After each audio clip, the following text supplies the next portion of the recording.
Pemirsa, seluruh jenazah yang ditemukan di Kali Bekasi telah teridentifikasi. Isak tangis mengiringi penyerahan jenazah dari Rumah Sakit Polri Jakarta kepada perwakilan keluarga.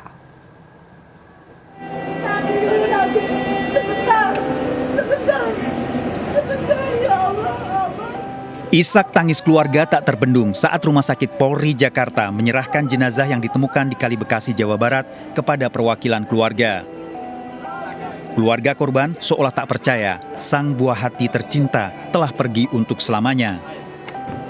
Menggunakan ambulan, seluruh jenazah dibawa ke rumah duka.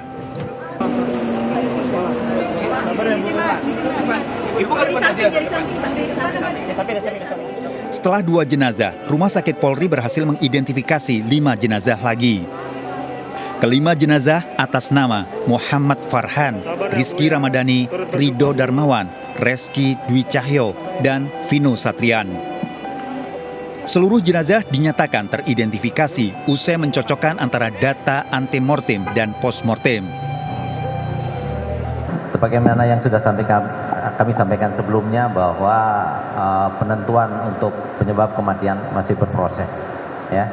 Karena ini kan penuh analisa, mengumpulkan bukti-bukti dari semua pemeriksaan, baik pemeriksaan luar, pemeriksaan dalam, laboratorium, dan seterusnya. Nah, itu jawabannya. Kemudian untuk yang pertanyaan kedua, tadi kenapa keluarga tidak boleh? Ya, ini juga sudah kami sampaikan pada kesempatan yang sebelumnya, namun kami tegaskan bahwa memang dalam prosedur identifikasi, ya apalagi dengan jenazah yang udah beberapa lewat dari 24 jam, ada proses pembusukan, itu SOP kami tidak membenarkan adanya keluarga melihat dulu karena menimbulkan bias nanti.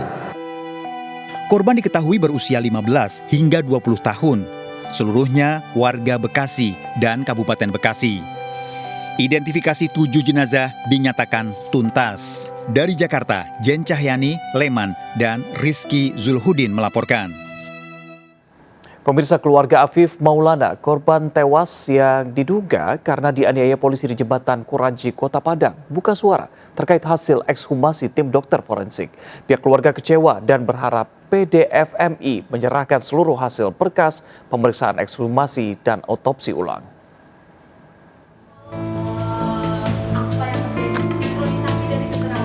Bersama kuasa hukum dari LBH Padang, keluarga Afif Maulana menggelar jumpa pers terkait pengumuman hasil ekshumasi korban dari PDFMI dan Polda Sumatera Barat. Keluarga kecewa terkait hasil ekshumasi yang menyebutkan bahwa penyebab kematian Afif Maulana adalah akibat jatuh dari ketinggian, bukan kekerasan yang dilakukan kepolisian. Terkait hal itu, LBH Padang mengeluarkan 4 desakan pernyataan sikap. Salah satunya meminta PDFMI menyerahkan seluruh hasil bekas pemeriksaan ekshumasi dan otopsi ulang kepada pihak keluarga korban. LBH dalam perkara ini merasa bahwa kami sangat dibatasi ya untuk mendapatkan informasi yang akurat dari proses penyelidikan begitu. Ini terlihat dari sikap kepolisian yang nggak mau memberikan data apapun ke kami. Sementara itu, pihak keluarga Afif Maulana merasa ada kejanggalan terhadap hasil ekshumasi yang diumumkan. Kemarin setelah pernyataan Dr. Ade yang mengatakan tidak ada cairan di tubuh anak saya yang terhirup itu, saya semakin yakin dia meninggalnya di darat bukan di air. Bahkan Dr. Ade sendiri mengatakan itu jadi misteri.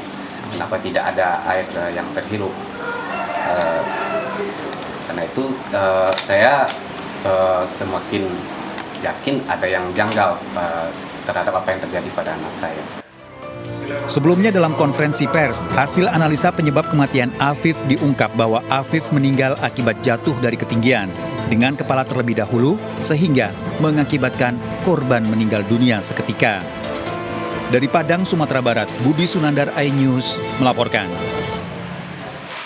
Setelah Kaisang belusukan mengenakan rompi bertuliskan Putra Mulyono, #adik Fufu Fafa, trending di media sosial X atau Twitter. Netizen menantang Kaisang untuk memakai rompi bertuliskan adik Fufu Fafa. Ya, yakin akun Fufu ini bisa memang ramai dibicarakan di media sosial meskipun belum diketahui siapa pemiliknya. Namun netizen menilai akun Fufu Fafa milik Gibran Raka Buming Raka.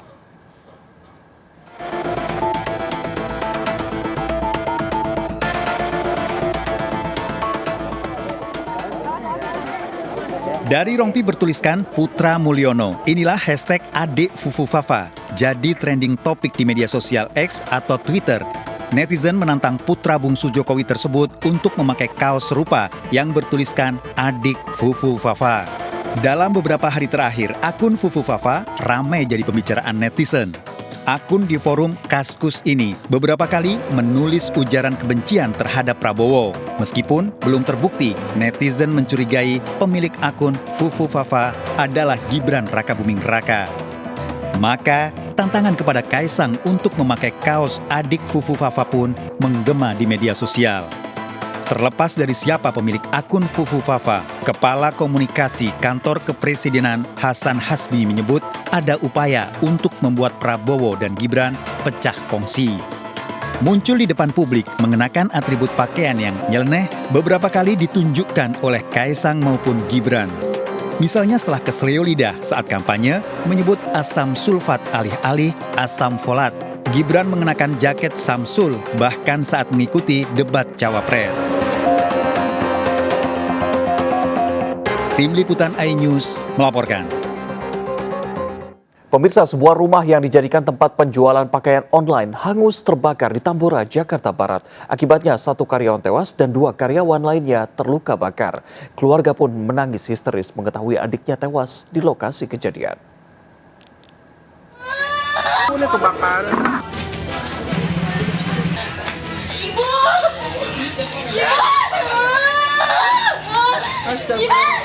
Seorang wanita ini histeris dan jatuh pingsan usai mengetahui adiknya tewas dalam kebakaran di Tambora, Jakarta Barat. Diketahui adiknya menjadi korban kebakaran saat bekerja di sebuah rumah yang dijadikan tempat penjualan pakaian online. Korban Aldi, 20 tahun, ditemukan tewas di kamar mandi dengan kondisi luka bakar di sekujur tubuh. Sementara 2 karyawan lain, Hasan 28 tahun dan Zaki 19 tahun, juga mengalami luka bakar dan langsung dibawa ke rumah sakit. Diduga kebakaran akibat korsleting listrik. Untuk yang 1 orang tidak selamat karena kondisinya sudah semua. Nah, semuanya korbannya ada berapa orang? Sementara data yang kita terima, korban 3 orang, 1 orang meninggal dunia dan 2 orang dibawa ke rumah sakit. Petugas langsung mengevakuasi 1 korban tewas ke Rumah Sakit Polri Jakarta. Sementara 2 orang karyawan lainnya masih mendapatkan perawatan medis di Rumah Sakit Husada, Jakarta. Dari Jakarta, Miftahul Gani melaporkan. Pemirsa, Vino Satriadi, salah satu korban mengambang di Kali Bekasi, Jawa Barat, jasadnya tiba di rumah duka disambut isak tangis keluarga. Keluarga kecewa karena tidak diperbolehkan melihat jasad korban.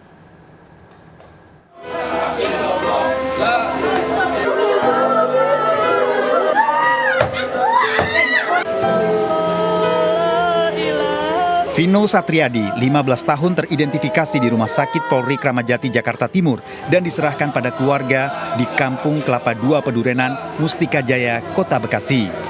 Korban merupakan 1 dari 7 jasad yang mengapung di Kali Bekasi diantar dengan mobil jenazah.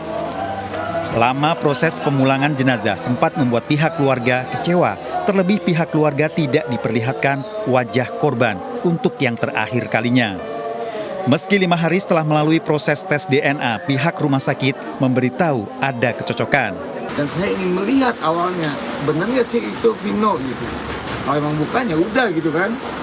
Tapi pas hasil tes DNA tadi ternyata ya itu benar Vino. Ya dari giginya, ketahui dari giginya gitu kan, sama tes DNA.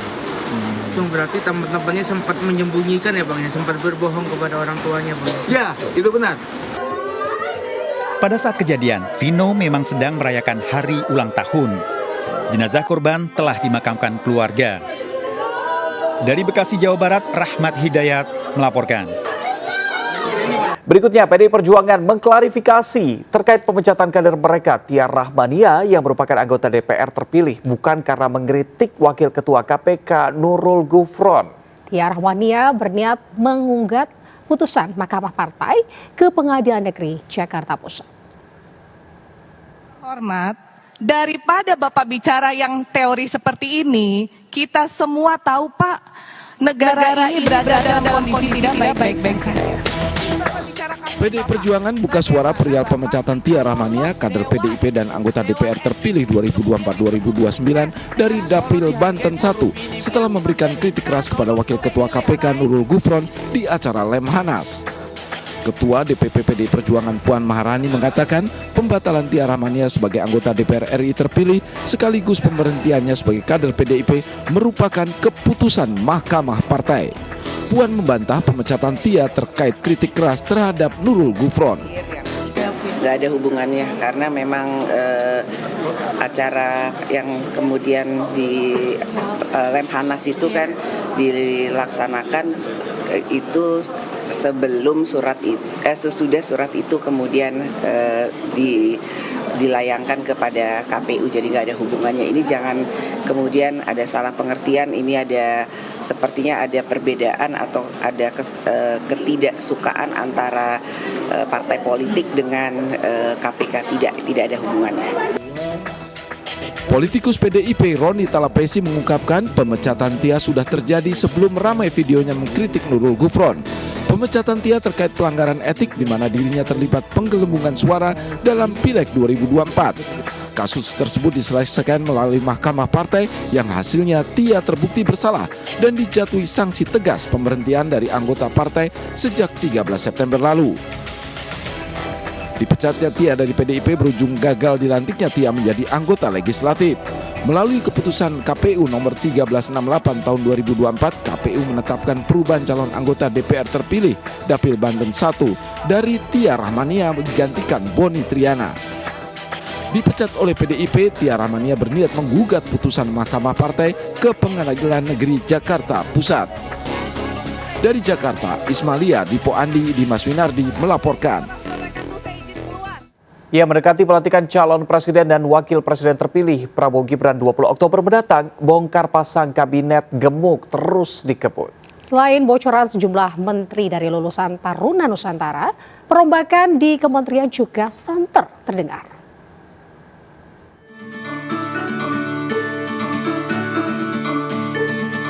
Jelang dilantiknya calon presiden dan wakil presiden terpilih Prabowo Gibran, santer terdengar bongkar pasang kabinet gemuk yang akan dijalankan pemerintahan baru. Beredar bocoran, sejumlah nama yang akan dipilih menjadi menteri di kabinet Prabowo alias Kabinet Zaken. Di antaranya 4 jabatan menteri yang bakal disanding sosok lulusan SMA Taruna Nusantara, Magelang.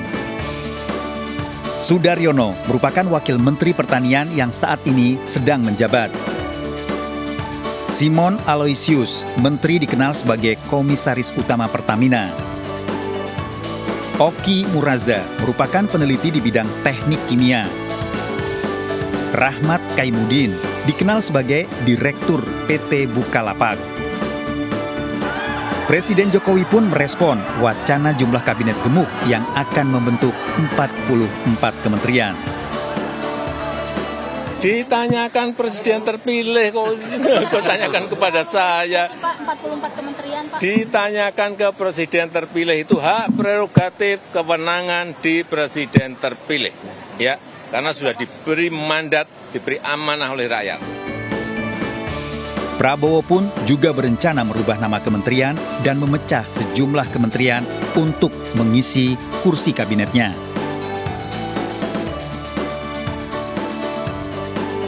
Dengan wacana 44 kementerian, artinya akan ada penambahan 10 pos kementerian dibanding kabinet Presiden Jokowi yang berjumlah 34 kementerian dalam 2 periode.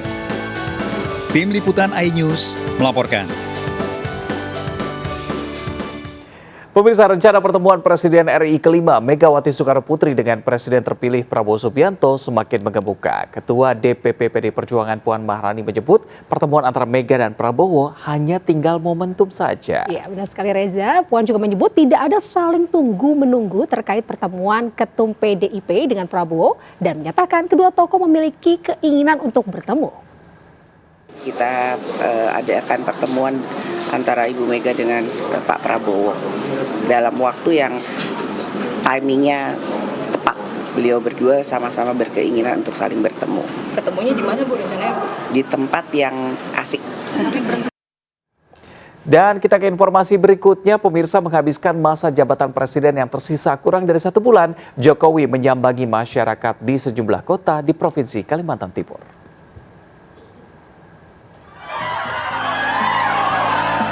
Sejak berkantor di IKN mulai pertengahan bulan ini, Presiden Joko Widodo melakukan kunjungan kerja di sejumlah kabupaten di Provinsi Kalimantan Timur. Di Kabupaten Berau, Jokowi meninjau Pasar Sanggam dan melihat perkembangan pelayanan RSUD Dr. Abdul Rifai.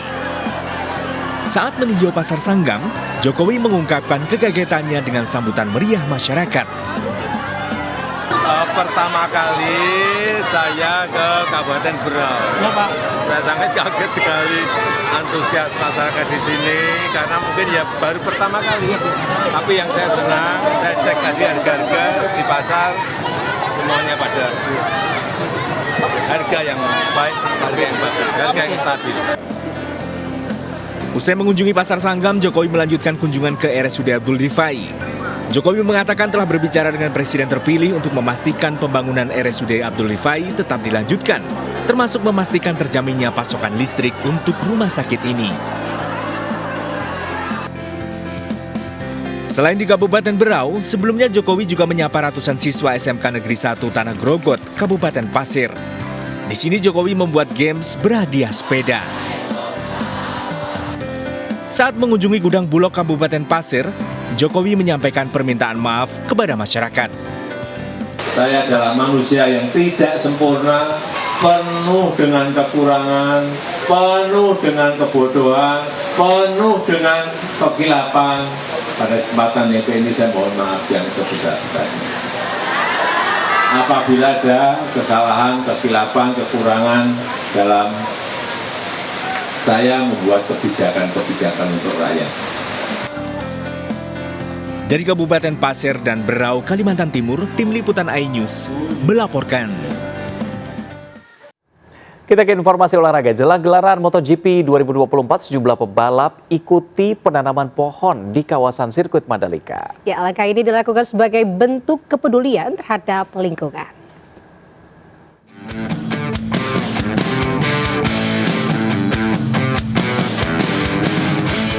Ada pemandangan yang berbeda di kawasan sirkuit Mandalika, Lombok Tengah, Nusa Tenggara Barat. Miguel Oliveira dari tim Trackhouse Racing dan Johan Zarco dari tim Castro Honda nampak antusias mengikuti penanaman pohon di kawasan ini. Selain pebalap MotoGP, penanaman 10.000 pohon ini juga diikuti oleh sejumlah pebalap Moto2 dan Moto3 serta anak-anak yang tinggal di sekitar sirkuit Mandalika. Penanaman pohon dilakukan sebagai wujud kepedulian terhadap lingkungan. Bagaimana caranya supaya kita bisa membuat industri turisme atau kawasan kayak Mandalika ini tidak hanya sebagai kawasan eko pariwisata saja, tapi juga yang go green, gitu, yang ramah lingkungan gitu ya. Selain penanaman pohon, para pebalap juga menyatakan komitmen mereka dalam menjaga lingkungan dengan menempelkan cap telapak tangan pada papan yang disediakan. MotoGP 2024 akan berlangsung pada 27 hingga 29 September mendatang. Hingga Kamis sore sebanyak 70.000 atau hampir 50% tiket sudah habis terjual. Dari Lombok Tengah, Nusa Tenggara Barat, Emma Widiawati melaporkan. Pemirsa, Presiden Joko Widodo menanggapi laporan Bank Dunia soal harga beras Indonesia yang tergolong tinggi di antara negara-negara di ASEAN. Harga tinggi itu disebut tidak sejalan dengan kesejahteraan petani.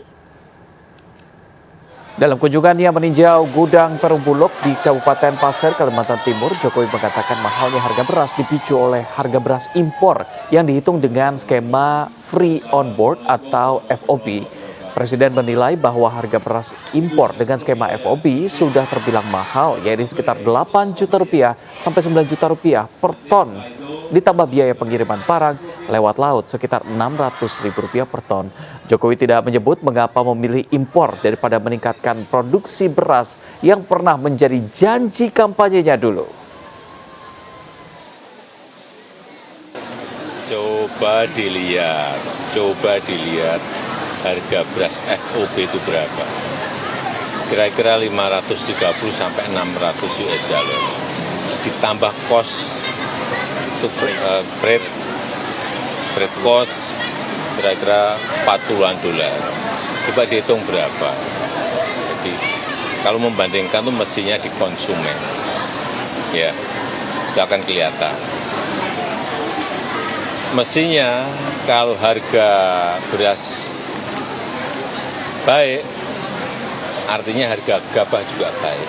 Kalau harga gabah baik, artinya harga jual petani juga mestinya baik kalau tidak ada distorsi di lapangan. Berikutnya, mantan Gubernur Maluku Utara Abdul Ghani Kasuba divonis 8 tahun penjara pada kasus korupsi dan gratifikasi. Istilah blok Medan yang ditujukan kepada Bobi Nasution sempat muncul selama proses persidangan.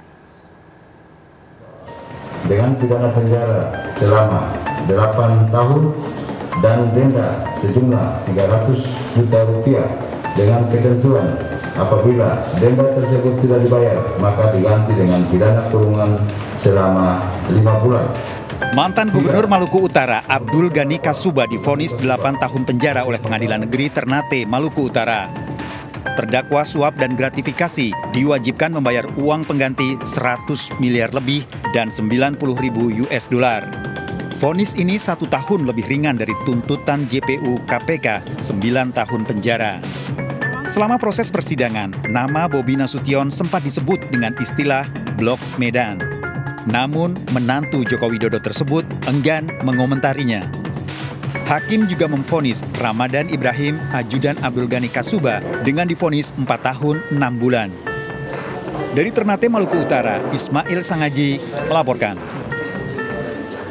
Ya, di hari kedua kampanye kemarin, para pasangan calon gubernur dan wakil gubernur terus menebar janji demi meraih simpati. Sejumlah daerah yang diyakini menjadi kantong suara juga terus didatangi demi meningkatkan elektabilitasnya.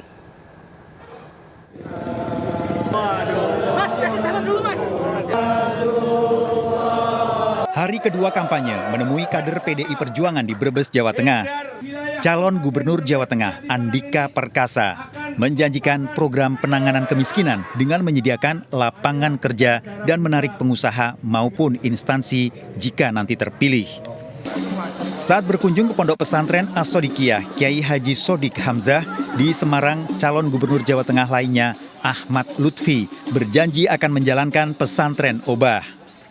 Calon Wakil Gubernur Sumatera Utara nomor urut 2, Hasan Basri Sagala, menemui ratusan penyandang tunanetra yang tergabung dalam Persatuan Tunanetra Indonesia atau Pertuni. Hasan berjanji membangun gedung sekretariat Pertuni. Terkait ketidakhadirannya di deklarasi damai, Hasan mengaku sudah menunggu lebih dari 1 jam, namun acara tak kunjung dimulai. Hasan pun meninggalkan lokasi untuk melanjutkan agenda lain. Relawan salah satu elemen penting bagi calon kepala daerah. Relawan bisa bertemu masyarakat. Hari kedua kampanye, Tri Risma Harini dan Gus Hans menghadiri Rakerdasus PDI Perjuangan Jawa Timur di Surabaya. PDIP menargetkan memenangkan suara di seluruh daerah di Jawa Timur. Hovifah Indar Parawansa menghadiri pengukuhan Dr. Honoris Causa Kiai Haji Zulfa Mustafa, Wakil Ketua Umum PBNU di Universitas Negeri Sunan Ampel, Surabaya.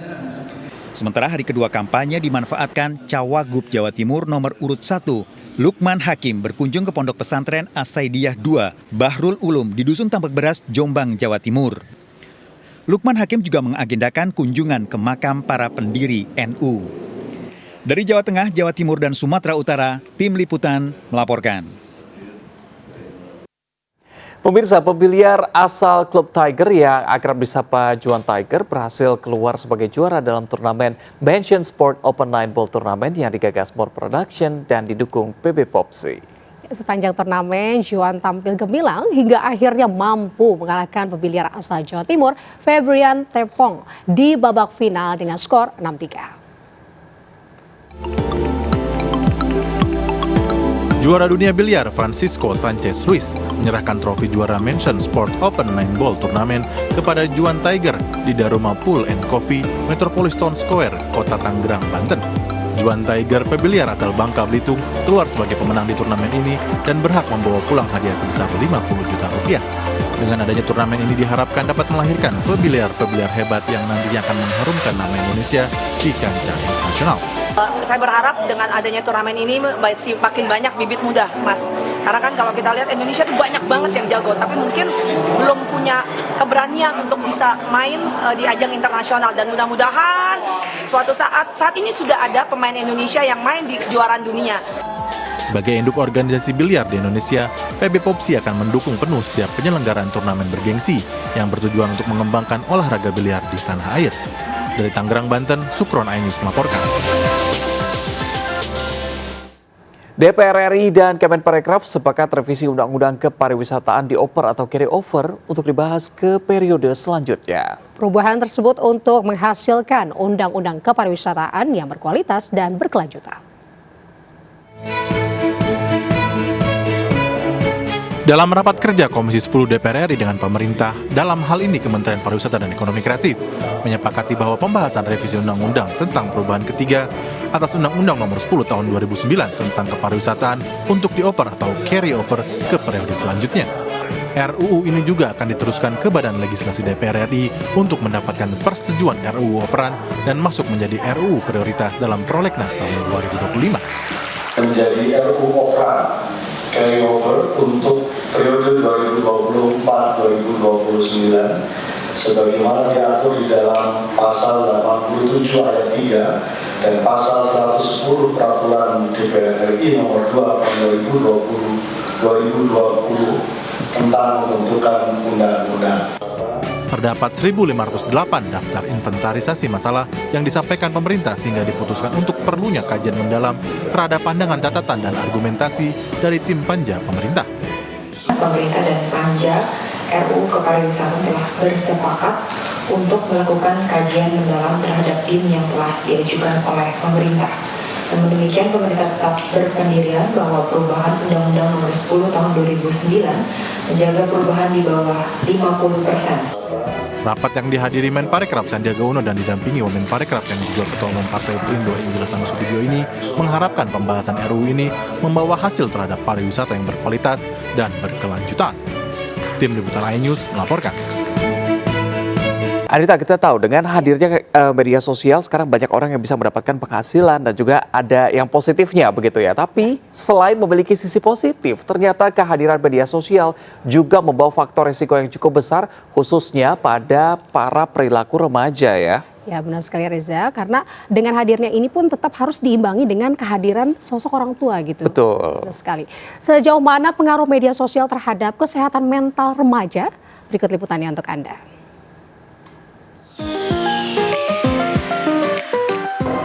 Fenomena eksistensi diri di media sosial, khususnya bagi para remaja, kian mengkhawatirkan. Mereka bahkan tidak bisa membedakan mana dunia maya dan mana dunia nyata. Anak Indonesia mengalami ketergantungan dan kebablasan dalam bermedia sosial.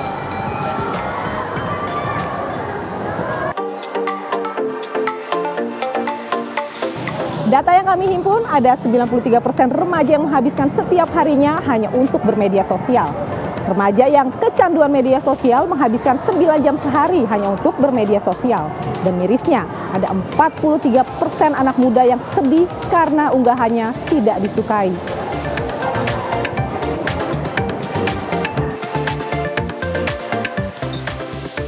Tak dipungkiri, media sosial telah mendominasi hampir sebagian besar kehidupan masyarakat, tak terkecuali anak dan remaja.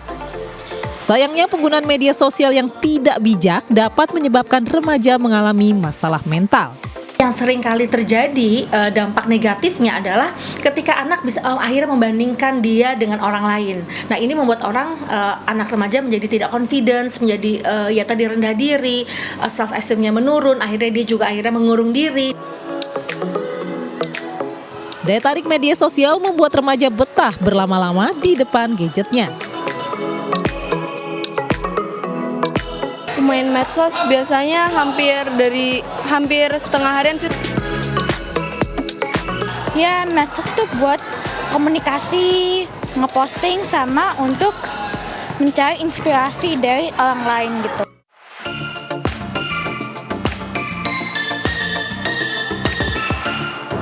Pemirsa, di tengah gempuran media sosial di kalangan remaja, masih ada loh pelajar yang bisa berprestasi. Siapa dia? Yuk ikut kita ngobrol langsung. Halo Femi. Halo. Apa kabar? Gimana kelasnya hari ini? Hari ini ya seneng-seneng aja sih. Jadi aku pastiin bahwa di jam malam itu aku akan belajar terus, nggak ada distraksi. Kamu punya kesadaran masing-masing, punya kesadaran bahwa hidup itu nggak cuma untuk kesenangan tersendiri, tapi juga perlu ada tujuannya kayak untuk belajar dan lainnya. Jadi juga harus bisa atur kontrol perasaan, atur hawa nafsu, atur ego.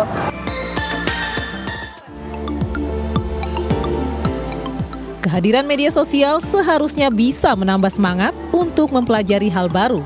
Komunikasi efektif antara orang tua dan anak menjadi kunci mencegah efek buruk media sosial. Dari Jakarta, Fitri Ramadhani, Raga Firdaus iNews melaporkan. Pemirsa, stasiun kereta cepat Tegaluar, Sumarekon, Kabupaten Bandung, Jawa Barat diresmikan pada 28 Agustus lalu. Dengan layanan moda feeder, perjalanan Jakarta menuju Bandung bisa dilakukan lebih cepat sekaligus membuka potensi wisata belanja dan kuliner.